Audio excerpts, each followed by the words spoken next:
What is up, family? I hope you're doing well. I hope you're feeling amazing. Today, we're going to explore 5 keys to creating, maintaining an effective meditation practice.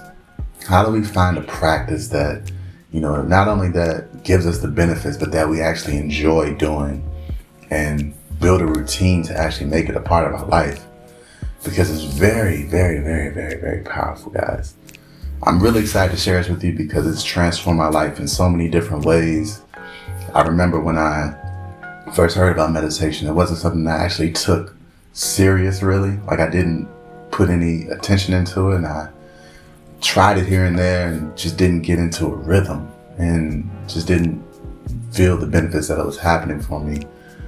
And, as I got a little bit older, I started to actually put more attention on it and started studying some of the people that have been successful in this world, some of the greats and athletes, performers, entrepreneurs, just billionaires. And, a lot of them really use meditation to really help them. And they talk about it, how it's helped them out so much. And so that's when I started paying more attention to it. When I saw that Kobe Bryant meditated and LeBron James meditates and Oprah Winfrey, Steve Jobs, Cristiano Ronaldo, Lionel Messi, Tom Brady. I mean, the list just goes on and on and on. I mean, everyone who has become something in their life, a lot of them have put a lot of their attention on meditation and mindful practices. And so that's when I started taking it a bit more seriously myself. And it transformed my life and it transformed my world and the way I see things. And I know it will do the same for you. But before we go any deeper into these key steps, I want to just quickly go over what meditation is.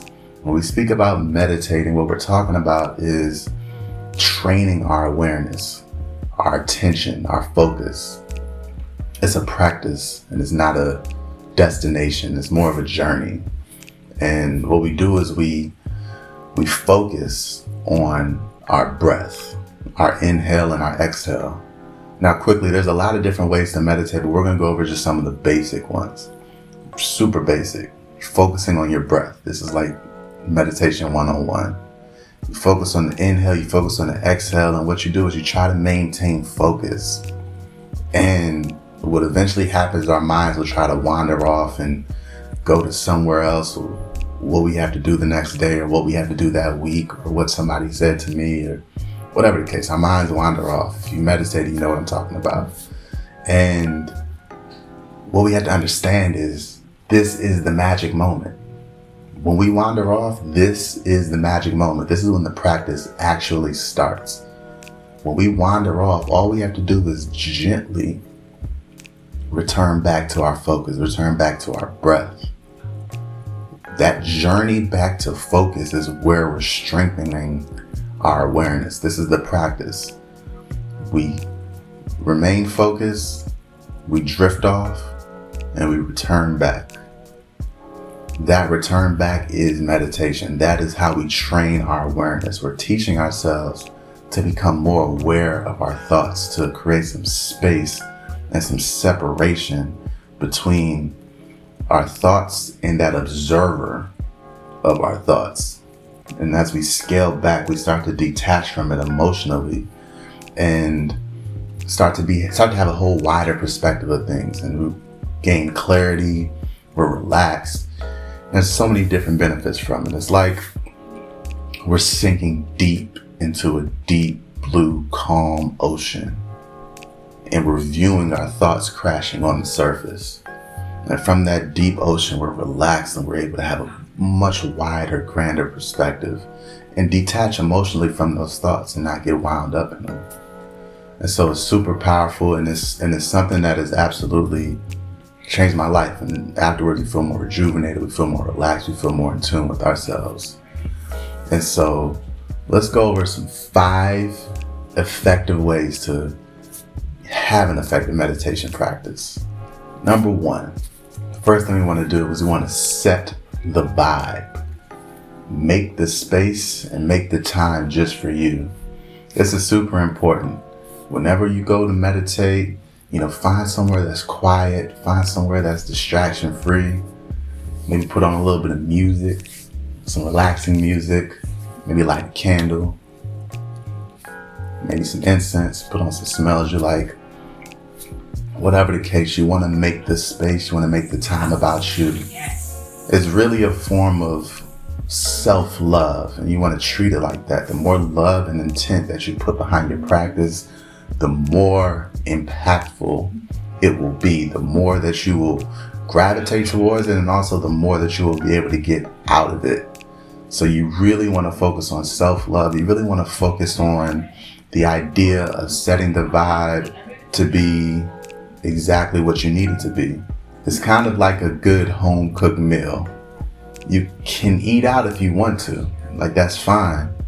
But when you do that, you're missing out on that home cooked meal that has a lot of love and has a lot of intent being put behind it. And that home cooked meal, it just tastes different. You know what I'm talking about. You can eat something that's outside of your home that tastes really good, but when you go to grandma's house or when you go to mama's house and she just loves you in the seasoning, it's just different. That's how it is with meditation and setting the vibe for yourself. When you just season that thing exactly how you like it, exactly how you want it, oh man, it just sets the whole tone for the whole practice. So set the vibe. Number 2, you want to relax your body, relax your mind. So our bodies, when we relax it, pretty soon our mind will follow. We want to get super comfortable. We want to get into a nice upright position. We don't want to get too comfortable to where we fall asleep. I know that happened to me when I first started meditating a bunch. I would wake up 45 minutes later into the meditation with drool on my shirt, and it wasn't a good look. And I wasn't really getting much out of it. So there are some lying down meditations, but I try to stay away from that just because I get sleepy. And I do it sometimes in the morning, most of the time in the morning. But I would encourage you to pick a nice comfortable seat, sit upright to the point where the base of your spine and the top of your crown are in a nice elongated stance, so where you can breathe and it actually reaches oxygen actually reaches your brain. You want to sit uptight, upright, and you want to just get comfortable. Maybe start off the practice with a deep breath. Hold it at the top. And just let it out. And what you're doing is you're telling your brain that you're in a relaxed state. You're signaling to your mind that it is okay to relax, that you're not in danger. I said that deep breath is powerful. You can place your hands on your lap, just in a comfortable place, or you can use what they call mudras. Now I'll explain mudras in a whole different video. I'm actually pretty new to them, but once I started incorporating them into my practice, I experienced some real changes, and they're a bit more advanced to actually feel the changes. You gotta actually get super comfortable with your inner world. But the mudras are super important, and let me explain what mudras are. They're hand positions that actually control the flow of energy in our bodies. Now, I know it sounds a little bit wacky, and I thought the same thing as well, but they are super, super powerful. And what happens is there's a bunch of different mudras. You've seen people do ones like this where they're meditating like this, but you can also do this. There's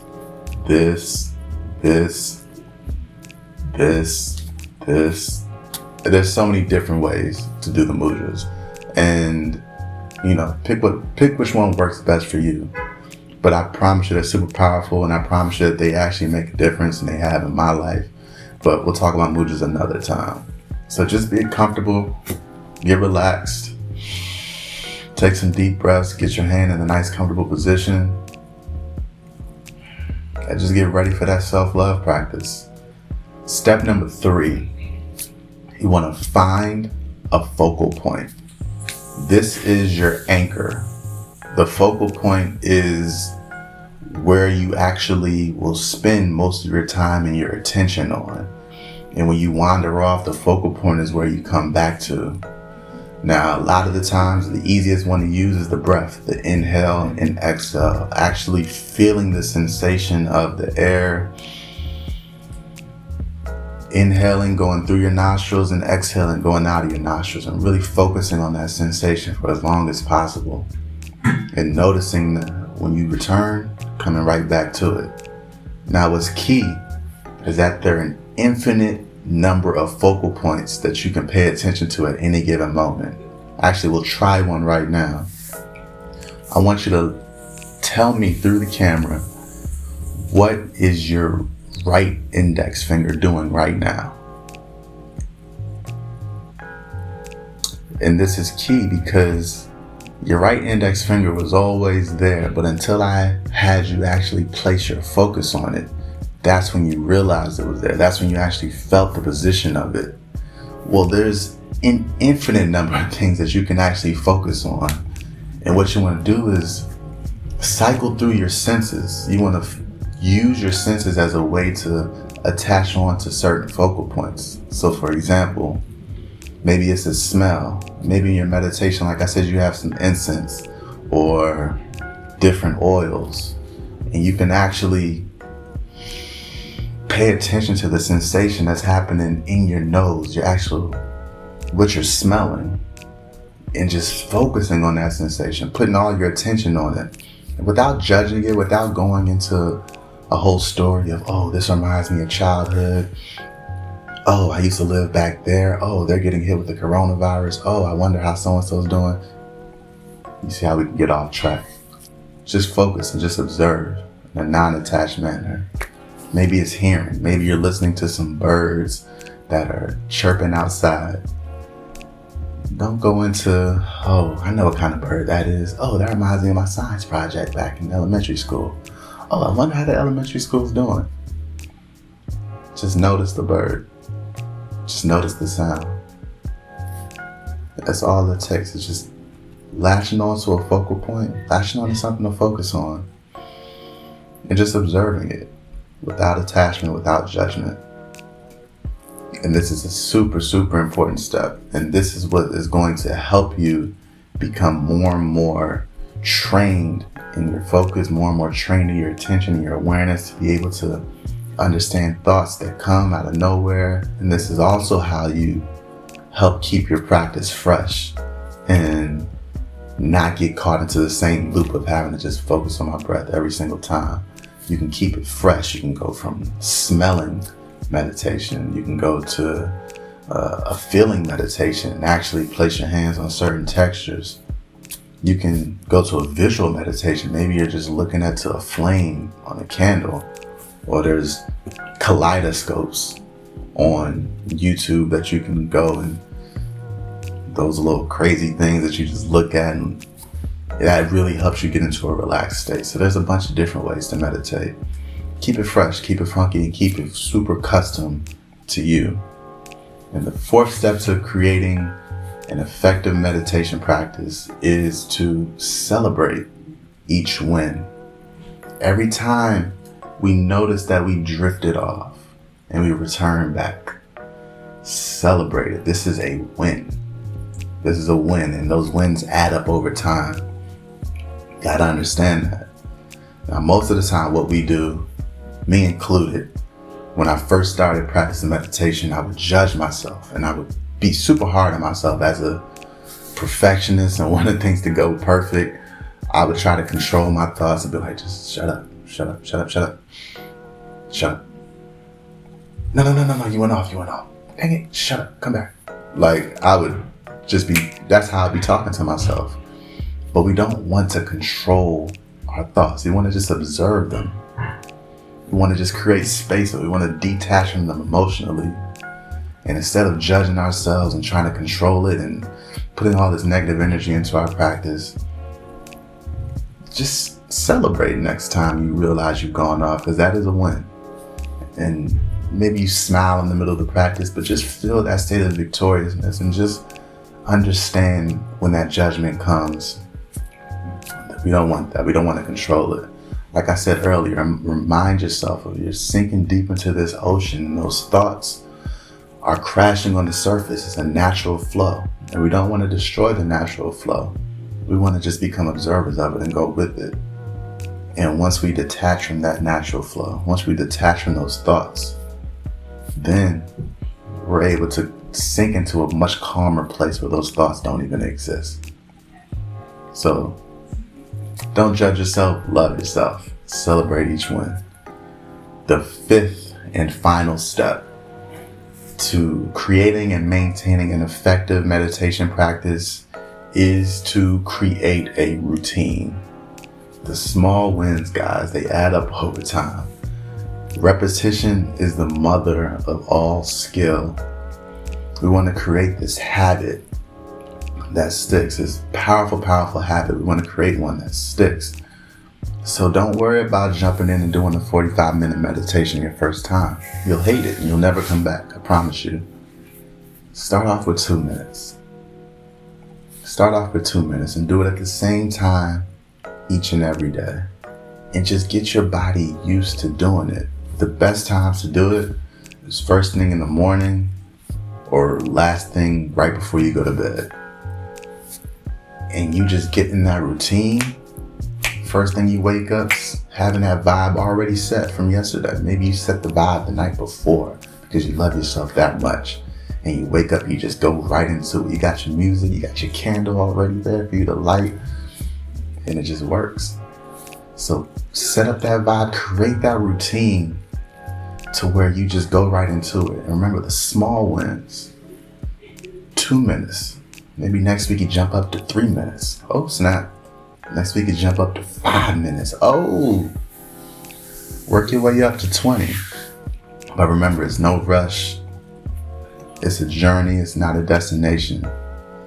I feel like if the Dalai Lama, and I don't know this for sure, allegedly, if the Dalai Lama were to all of a sudden stop meditating, I'm pretty sure that pretty soon he too would be crowded with thoughts that don't serve him. So there is no destination. There is no place where we arrive and all of a sudden we don't need to meditate. This is a lifelong journey. We're constantly going to have to calm our minds down and get to our calm space because we're being flooded with information all the time. All the time. And if we want to think in that clarity,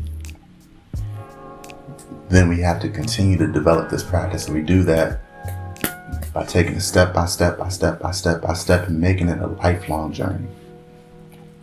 And so, in summary, we want to set the vibe, get that space just for you, just right for you. We want to relax our body and relax our mind, get comfortable but not too comfortable. We don't want to drool on our shirt. Maybe use some mudras, maybe just place your hand in a nice comfortable position. But get comfortable. Take some deep breaths. Get your body right. Get your mind right. Third thing we want to do is find a focal point. There are an infinite number of focal points. Maybe you cycle through a bunch of them, throw it through the practice. That'll get you through more time than you thought. It'll actually be an active practice and something new you'll experience every single time. Find a focal point, stick to it. And when you drift off and you return back, celebrate that. Celebrate each and every win. Each and every time you drift off from your focal point and come back, that is a win. Celebrate it. Don't judge yourself. Love yourself. And finally, create a routine. Start off small, 2 minutes, jump to 5, jump to 10. Do it at your own pace, but just get in a rhythm. Same time, same space, no distractions. And the more that you do this, it'll just become more natural and just more part of your life. And what you'll start to notice is you'll experience, you'll be able to see certain thought patterns that have been unconscious to you all this time, and you'll just notice yourself and how you think.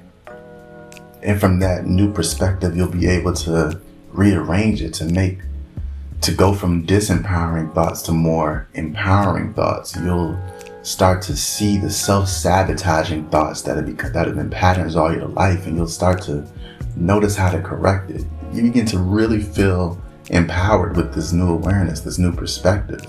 It's really cool. And because you're spending so much time loving yourself, you'll actually have so much more love to give to others. You'll be able to love others in such a better way, because you're loving yourself more often and you're loving yourself better. It's powerful. So meditate. Meditate. It is an amazing practice, and it's something that I will continue to do.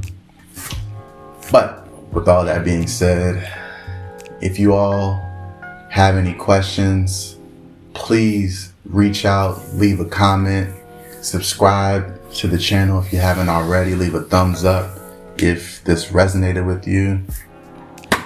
I really appreciate you all listening. I love you all. Continue to stay safe, continue to stay clear-minded, and continue to chase your dreams. We will get out of this together and much stronger than we went into it. I love y'all. Peace.